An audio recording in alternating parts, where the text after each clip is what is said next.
melanjutkan bagaimana menteri-menteri ya yang sudah sangat banyak bukti-bukti korupsinya itu segera ditangkap dan diadili, dan Prabowo itu berani memecat. Jadi kita tidak perlu menunggu 100 hari. Kita bilang menunggu 100 hari kabinet, tidak. Misalnya tadi Pak Antoni sudah menyinggung tentang kartu prakerja, tapi lebih parah sebetulnya adalah penggunaan dana sawit, dan temuan ini sudah dipegang oleh Jaksa Agung menjadi siap untuk menjadi sprindik. Lalu Airlangga diancam untuk mundur dari Menteri Perekonomian, dan dia mundur. Kenapa mundur? Karena takut ini sprindik dibongkar. Ya, jadi banyak hal-hal sebetulnya yang Pak Prabowo itu bisa lakukan segera tanpa menunggu proses lama, proses hukum. Ya, itu yang kita harapkan Pak Prabowo buktikan. Beliau itu adalah presiden yang memang ingin menjalankan negara Indonesia ini sesuai dengan amanat konstitusi dan harapan rakyat, dan juga demokrasi yang katanya ini menjadi rujukan kita hidup berbangsa dan bernegara. Kalau tidak, ya mungkin judul ini rezim Prabowo ini adalah kelanjutan dari rezim Jokowi, oligarki nepotis, itu akhirnya akan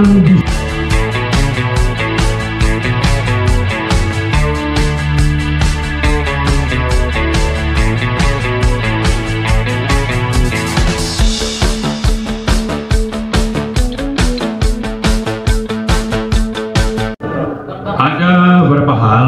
Jadi saya perlu klarifikasi ke Pak Said Didu. Ya, jadi kita masih terus bersuara untuk mengajak masyarakat, termasuk Pak Prabowo, terlibat mendukung agar Jokowi itu ditangkap dan diadili. Ya masih Pak itu. Dan kita, saya ingat dengan Bang Refli juga di Hotel Sabang sehari setelah pengumuman MK, dan juga dengan Mbak Rahmah ya, ada Pak Antoni juga. Kita tidak pernah mendukung Prabowo gitu. Ya, kita tidak juga melipir. Kita konsisten bahwa Prabowo pun menang Pilpres dengan proses pemilu yang sangat curang. Ya, jadi karena itu harus jelas. Kita tidak bicara tentang bahwa kita sekarang dukung Prabowo, tidak. Tapi karena dia sudah jadi presiden kita, apa yang optimal yang bisa dia lakukan, itulah yang kita usulkan.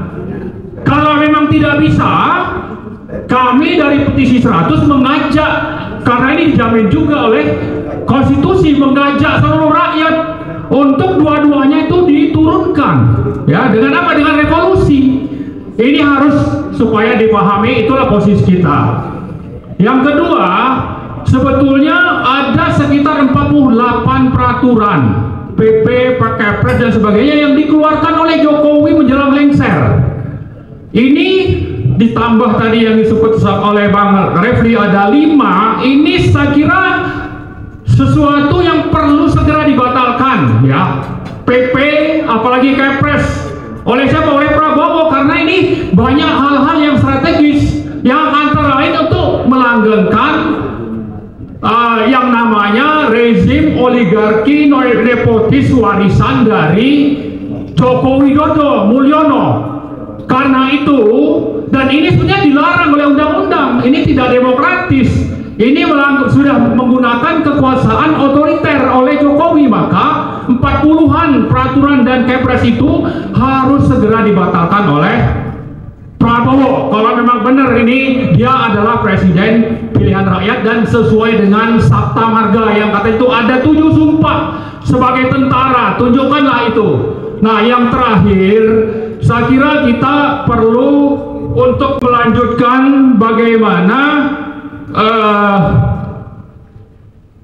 menteri-menteri ya yang sudah sangat banyak bukti-bukti korupsinya, itu segera ditangkap dan diadili, dan Prabowo itu berani memecat.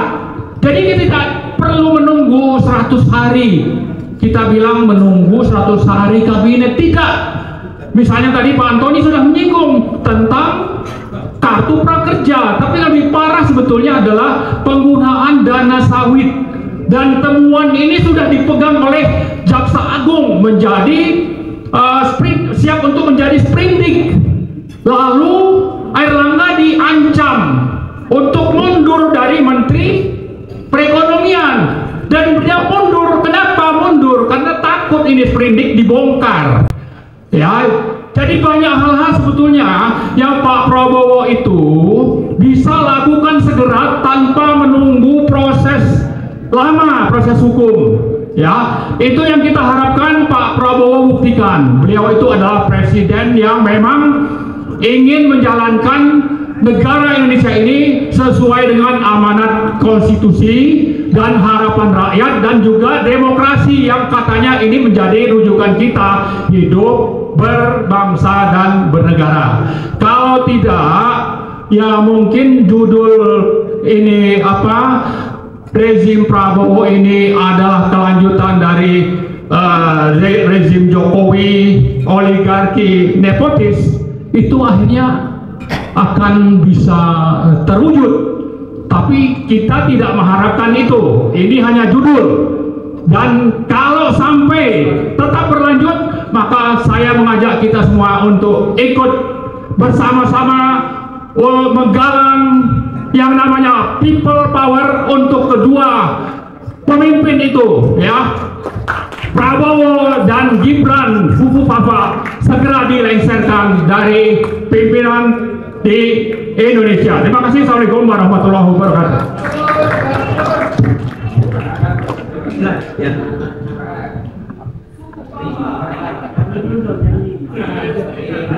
Terima kasih. Izin membelakangi Lensa. Bapak dan Ibu semuanya.